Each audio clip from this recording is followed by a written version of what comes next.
In scanning tunneling microscope, the stylus is in contact with the specimen surface, keeping distance of 3 to 10 angstroms. The electron tunnel between the surface and the tip of stylus, producing an electric signal in the form of current. This tunneling current is measured between the stylus tip and the specimen surface. Based on generated current, the image is formed, thus real-time and three-dimensional image is scanned. Well, there are two modes of STM. As I have discussed earlier that the STM is non-contact type of scanning microscope. There are two modes. First mode is constant current mode and second mode is constant height mode. As you can see in the diagram, the constant height mode, the vertical position of the tip remains constant and tunneling current varies depending on the distance between the tip and the local surface of the specimen. Thus, this simply means the magnitude of current is varying depending on the distance between the tip and the surface.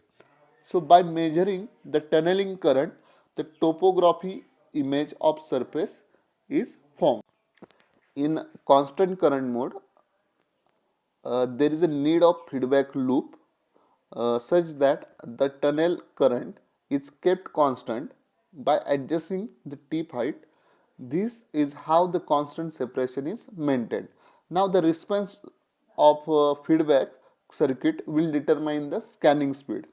While tip travels slowly, scans the surface and the tip is raised and lowered in order to keep the current constant and maintain the distance.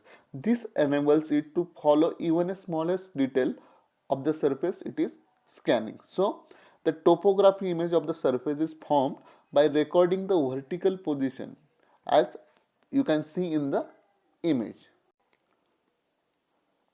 Generally, STM has basically five necessary components: scanning tip, piezo electric current, current amplifier, bias, and the feedback loop for the current.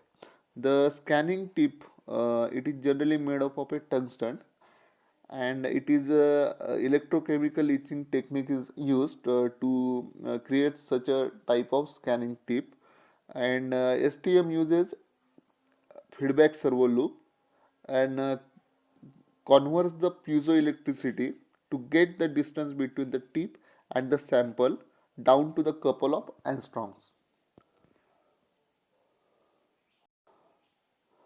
Well, the STEM has basically five main components. Generally, they are scanning tip, piezoelectric scanner, current amplifier, bias, and feedback loop for the current. The scanning tip it is a single atom and generally it is made up of a tungsten, and special electrochemical etching technique is used to make such a type of tip.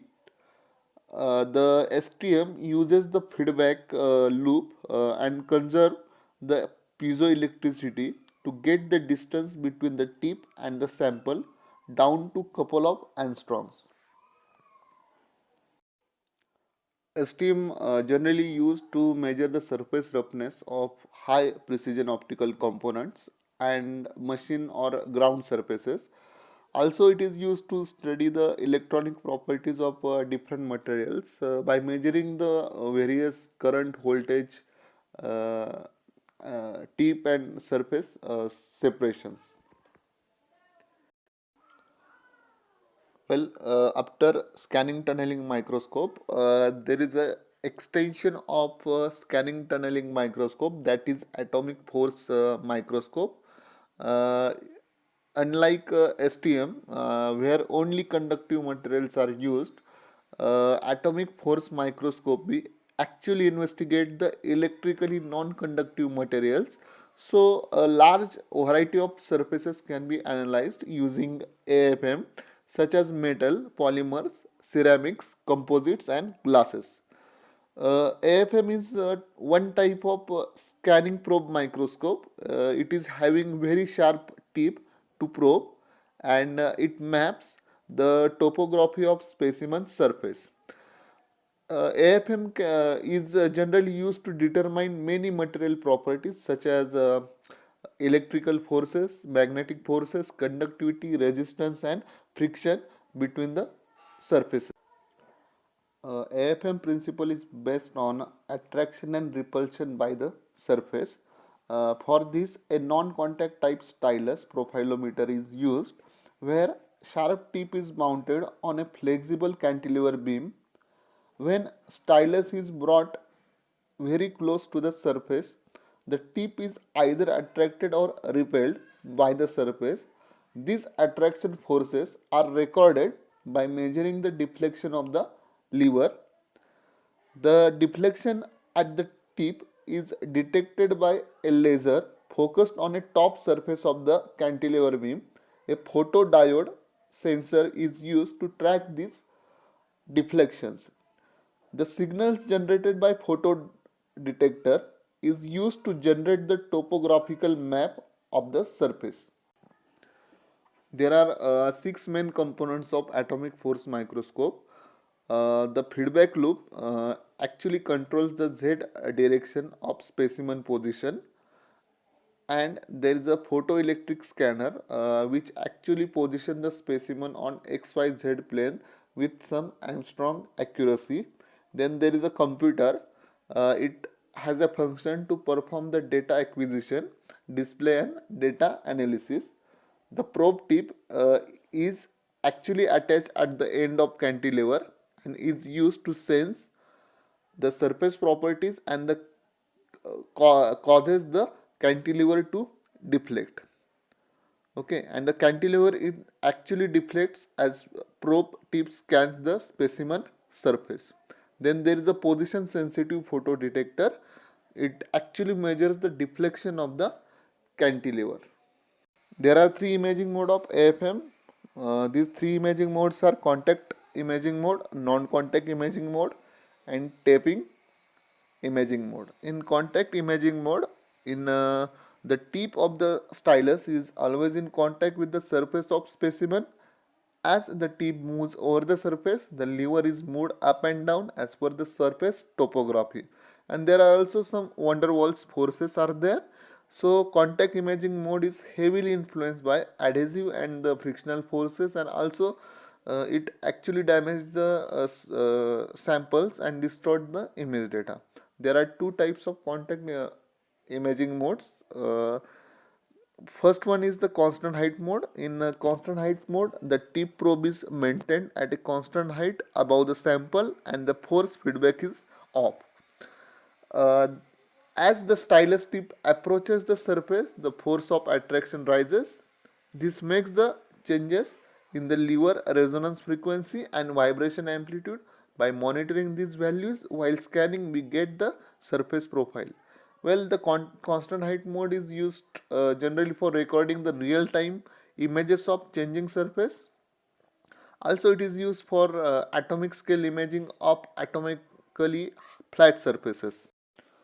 In constant force mode, to move the scanning member up or down, the cantilever deflection is used as feedback to the circuit.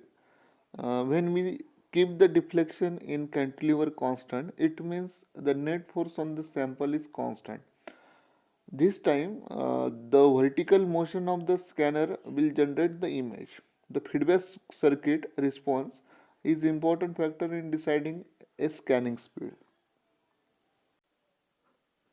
In a non-contact imaging mode, the cantilever oscillates above the sample surface during the scanning. Hence, there is no touching of the tip to the surface, and generally the oscillating cantilever is resonating to its resonant frequency, and AFM measures the changes to the resonant frequency or amplitude of cantilever beam. Generally, non-contact imaging generally provides low resolution. Also, the image quality gets hampered as there may be contamination layer that interface with the oscillations. As we have seen in contact imaging mode, it is heavily influenced by adhesive and frictional forces, and also it can damage the sample and distract the image. And similarly, in non-contact imaging mode, it generally gives low resolution. There are chances of contamination layer that interface with the oscillations. So there is a third technique, that is tapping imaging mode. It takes the advantage of both contact and non-contact type of imaging mode. In tapping imaging mode, it is also known as a dynamic force mode or intermittent contact mode. Now, cantilever beam oscillates very close to the sample surface. Uh, Tapping mode provides the higher resolution with the minimum sample damage. The tapping mode is also a way to get higher resolution by minimum damage to the surface.